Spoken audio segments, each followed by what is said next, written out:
स्वागत। आज हम एक बहुत ही दिलचस्प संकलन पर बात करने वाले हैं, the almanac of Nawal Ravikant. ये नवल रविकांत के विचारों का संग्रह है। हाँ बिल्कुल। और ये जानना ज़रूरी है कि ये किताब नवल ने खुद नहीं लिखी, मतलब इसे एरिक जॉर्गेनसन ने उनके ट्वीट्स, इंटरव्यूज़, पॉडकास्ट्स इन सब से इकट्ठा किया है। सही। तो ये एक तरह से उनके दर्शन का सार है, खासकर दो बड़े मुद्दों पर, धन और खुशी। हाँ, पहला हिस्सा है धन, वेल्थ, कैसे बनाएं, कैसे सोचें इसके बारे में। और इसमें वो निर्णय यानी जजमेंट, लेवरेज यानी उत्तोलन, इन सब की बात करते हैं। और दूसरा उतना ही अहम है खुशी, हैप्पीनेस। कैसे मिलती है ये, इसका असली मतलब क्या है, नवल का नजरिया क्या है इस पर। बिल्कुल। और ये कोई स्टेप बाय स्टेप गाइड नहीं है ना, ये सिद्धांतों का कलेक्शन है, सोचने का एक तरीका। चलिए फिर धन वाले हिस्से से शुरू करते हैं। नवल का एक बहुत मशहूर कोट है, धन की तलाश करो, पैसे या स्टेटस की नहीं।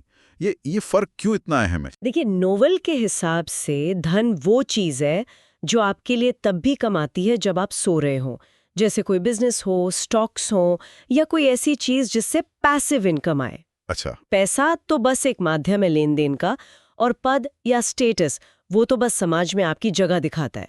असली आज़ादी वो धन से मिलती है, अपने समय पर कंट्रोल। सही बात है। और इस धन बनाने में वो लिवरेज यानी उत्तोलन की बात बार बार करते हैं, खासकर कोड और मीडिया का लिवरेज। हाँ, ये आज के ज़माने का सबसे ताकतवर लिवरेज है। कोड यानी टेक्नोलॉजी और मीडिया यानी कंटेंट। इनकी खास बात यह है कि इन्हें आप बिना किसी से पूछे, मतलब परमिशन लेस, इस्तेमाल कर सकते हैं। और स्केल कर सकते हैं ना, बिना ज्यादा लागत के। बिल्कुल। एक सॉफ्टवेयर, एक ब्लॉग पोस्ट, एक वीडियो, ये करोड़ों लोगों तक पहुंच सकता है। पहले के ज़माने में जो कैपिटल या लेबर का लिवरेज था, उसमें ये बात नहीं थी। ये आपको कमाल की शक्ति देता है। इसके साथ ही वो स्पेसिफिक नॉलेज यानी विशिष्ट ज्ञान पर बहुत जोर देते हैं। ये क्या भला है, सुनने में बड़ा मुश्किल लगता है। हाँ, विशिष्ट ज्ञान वो चीज़ है जिसे सिखाया नहीं जा सकता, जिसे आप अपनी जिज्ञासा से, अपने जुनून से सीखते हैं।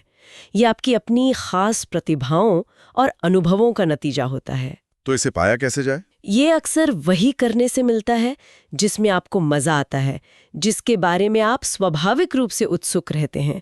ये आपको भीड़ से अलग करता है। और रिश्तों के बारे में उनका कहना है, लॉन्ग टर्म गेम्स खेलो लॉन्ग टर्म लोगों के साथ।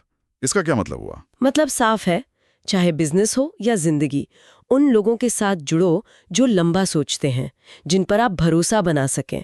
शॉर्ट टर्म फायदे के लिए रिश्ते बिगाड़ना ठीक नहीं, असली मौके भरोसे से ही बनते हैं। धन वाले हिस्से से एक और बढ़िया आइडिया है, प्रोडक्टाइज योरसेल्फ। खुद को एक प्रोडक्ट बनाओ। ये कैसे? हाँ, एक तरह से, मतलब आपका जो खास हुनर है या ज्ञान है या आपकी पर्सनालिटी है, उसे ऐसे पैकेज करो कि वो ज्यादा से ज्यादा लोगों तक पहुंच सके, स्केलेबल हो। जैसे कोई कोर्स बना लिया या कोई सर्विस। हाँ, या कोई कंटेंट जो आपके नाम से चले। इससे आपका असर और कमाई दोनों बढ़ते हैं। उनकी एक लाइन है ना, बेचना सीखो, बनाना सीखो। अगर दोनों कर सकते हो तो तुम्हें कोई रोक नहीं सकता। और ये सब करने के लिए चाहिए अच्छा जजमेंट, अच्छा निर्णय। वो कहते हैं ये सबसे कीमती स्किल है। बिल्कुल। और ये आता है अनुभव से, साफ सोच से, और हाँ, गलतियां करने से भी। आपको फंडामेंटल समझने होंगे, भावनाओं में नहीं बहना होगा। ये लगातार सीखने की प्रक्रिया है। ठीक है, तो ये तो हुई धन की बात। अब जरा खुशी पे आते हैं, क्योंकि ये सब धन कमाना शायद तभी फायदेमंद है जब आप खुश भी हों। नवल का खुशी का दर्शन थोड़ा अलग है। हाँ, काफी अलग। वो मिनिमलिज्म, स्टोइसिज्म और माइंडफुलनेस पर आधारित है। उनका एक कहना है, इच्छा एक कॉन्ट्रैक्ट है जो आप खुद से करते हैं कि जब तक वो चीज नहीं मिलेगी आप दुखी रहेंगे। अरे वाह! तो खुशी ज्यादा पाने में नहीं बल्कि कम चाहने में है, इच्छाओं को समझने और कम करने में। ये सुनने में तो बहुत अच्छा लगता हो, पर करना बहुत मुश्किल होगा। हाँ, मुश्किल तो है। वो मेडिटेशन की बात करते हैं, अपने विचारों को बस देखने की, साक्षी भाव से, वर्तमान में रहने की। वो कहते हैं खुशी कोई मंजिल नहीं जिसे पाना है, वो तो हमारी नेचुरल स्टेट है, जिसे हमने दबा दिया है इच्छाओं और अपेक्षाओं से। हाँ, और पहचान से, मैं ये हूँ, मैं वो हूँ, इन लेबल से। नवाल कहते हैं ये हमें बांधते हैं, दुख देते हैं। जब हम इन पहचानों से चिपके रहते हैं तो बदलाव से डरते हैं।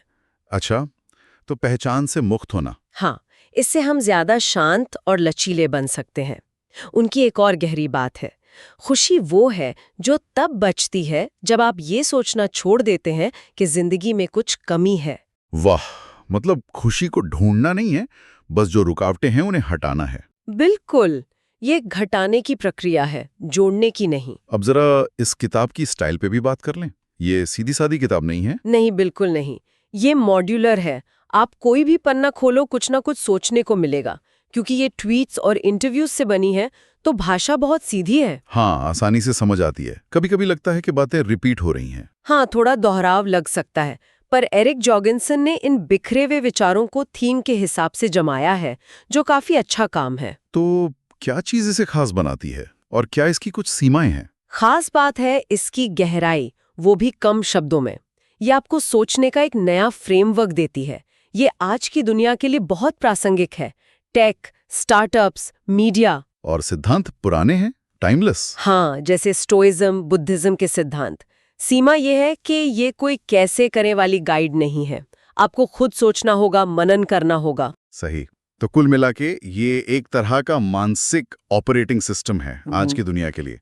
धन और खुशी दोनों पर एक ताजा नजर। हाँ, खासकर एंटरप्रेन्योर्स, क्रिएटर्स या कोई भी जो जिंदगी के इन पहलुओं पर अलग ढंग से सोचना चाहता है, उनके लिए ये बहुत काम की हो सकती है।